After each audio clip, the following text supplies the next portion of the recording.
Mind please. তুই তো ভারী ফাজিল ছেড়া। হ্যাঁ আটকাইছি ভূতের মতো সামনে খাড়া হইছে চমকে উঠেছি। Don't mind please. কেমন আছেন আপা? আচ্ছা রাই হ্যাঁ আমি কিরম আছি সেটা দিই তোমার দরকার কি? ওই হ্যাঁ তুমি সেই সাল না যে ফুরু ভাবি আর ভেটা ভাই ডাইভোর্স হইছে এই কথা রটাইছিলি?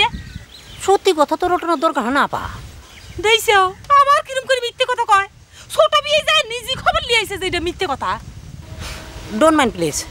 আর ছোট বিয়ের কথা বিশ্বাস হইল, আমার কথা আপনার বিশ্বাস হইল না, এটা কেমন কথা আপা?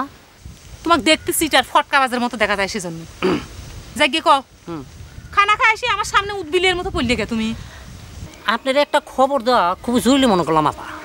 এই যে আপনাকে বেটা আছে না, সেগুলো খুবই সাংঘাতিক। এমন কোনো কাম না সে পার না। এ স্যাংরা এ আমার গাড়ির ছাড়ল সম্পর্কে আমার জ্ঞান দিবি রাইছেও না? কিটা ভালো কিটা মন্দ তোমার থেকে আবার শিখা লাগবি। হ্যাঁ তুমি যদি এত ভালো মানুষ হও তাহলে তোর বোন তো চলে গেছে, এখানে পড়ে থাকো কি জন্য? হ্যাঁ ঘাট ধরে গাড়ি থেকে বাইর করে দেবো। ফালতু সাল কোনো কর।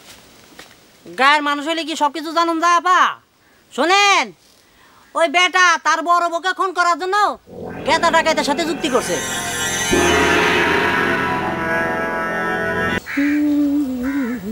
এই ভাইটার শালা, এই তোমাকে তো দেখাই পাওয়া যায় না। শোনো, তোমাকে একটা কথা কয়া যায়। Don't mind please. এ বেটা শালা বলবেন না, ঠিক মতন করে এখন। ও বউ বাতিল হয়ে গেছে বলে কি শালা বাতিল হয়ে গেছে নাকি? এটা কেবা কথা কও? হ্যাঁ বাতিলই যদি হবি তাহলে তুমি কেন দুলাভাইয়ের বাড়িতে রয়ে গেছাও? দুলাভাইয়ের অন্ন ধ্বংস করবে আর দুলাভাই বলে স্বীকার করবে না, এটা কেবা কথা হইলো? Don't mind please. আপনি না আসলে বেশি কথা কন। আমি আপনারা প্রথম দিনই কইছিলাম আমি বেটার শালা টালা না। আচ্ছা ঠিক আছে, তুমি ভেটার শালা না। আচ্ছা সে সম্পর্ক নিয়ে কথা কয়া লাভ নাই, বই তো ত্যাগ করেছে। তোমাকে যে কথা কবার চাচ্ছি, তোমার মিয়া ভাই দিনে দুপুরে একটা মিথ্যা কথা কয়া গেল। আমার দোকান থেকে যে বাকি নিয়েছিল সেটার নাকি সব টাকা পয়সা শোধ করে দিছে। সেই কথা আমার দিকে লাভ কি? আমার তো আর বাকি টাকি দেন নাই, দিছেন? না সেটা অবশ্য ঠিক কথা, তোমার নামে দেই নাই, কিন্তু মালগুলো নেওয়ার সময় তুমি আর আরেকজন ওই যে দাঁড়িয়ালা তোমরা দুজনই তো নিছিলা। এখন টাকা চাপের গেছি, আমার একটা টাকা দিয়ে দিছি। কি সাংঘাতিক চ্যাংরা তো এটা। হ্যাঁ ডোন্ট মাইন্ড প্লিজ। সাংঘাতিকের কিছুই জানেন না। আচ্ছা কোন তো আপনার দোকানটা চুরি করছে কেডা? কিটা জানেন না তো? আমি কিন্তু জানি।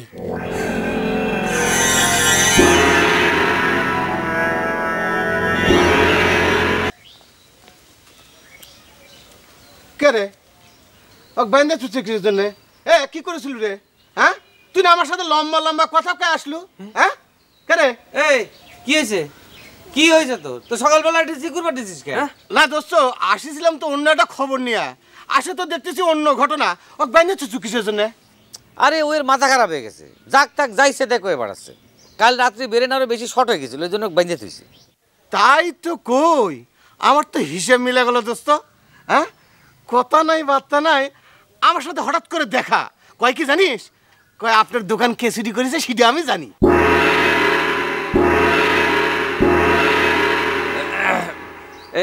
এখন বুঝলি কি জন্য ওকে বাইজে রাখিছি? তুই এখন যা দিনই যা, তোকে দেখলে আরো কিন্তু মাথা খারাপ হয়ে যাবার পারে। যাচ্ছি, তা অবশ্য ঠিক আছু। হ্যাঁ এ গায়ে এত মাথা খারাপ হওয়া শুরু হয়েছে কেন? ওইদিকে শুনলাম আন্তনেরও নাকি মাথা খারাপ হয়েছে। এই উনি কি প্রেমে শর্ট খায় মাথা খারাপ হয়েছে? তুই জানিস নি কিছু? আমি জানবো কেবা করে? তুই এখন যা দিনই যা, ওই দেখ তোর দিকটা কেবা করে তাকাচ্ছে, দেখ দেখ দেখ দেখ দেখ। যাচ্ছি। এই তুই কিন্তু ধম্ম ডাকাতের কথা করছু, একটু চিন্তা করে দেখিস। তুই টাকা দিস নি, আমি খাতা মিলাই দেখেছি। তুই খাতা মিলাস কেবা করে? তুই না গেলে দোকান চুরির সময় তোর খাতা সহ চুরি হয়ে গেছে দোকান। সেই কথা অবশ্য ঠিক, আমার মনে আছে। তুই টাকা দিস নি দোস্ত। দেখ দোস্ত, আমি বিয়ে করবে যাচ্ছি, টাকা পয়সা খুব দরকার। তুই কি এখন যাবো না পাগলটা ছাড়বো? যাচ্ছি যাচ্ছি যাচ্ছি যাচ্ছি যাচ্ছি যাচ্ছি। ছাতা দুনিয়ার ঝামেলায় পড়ে আছি, ও টাকা নিয়ে এসে।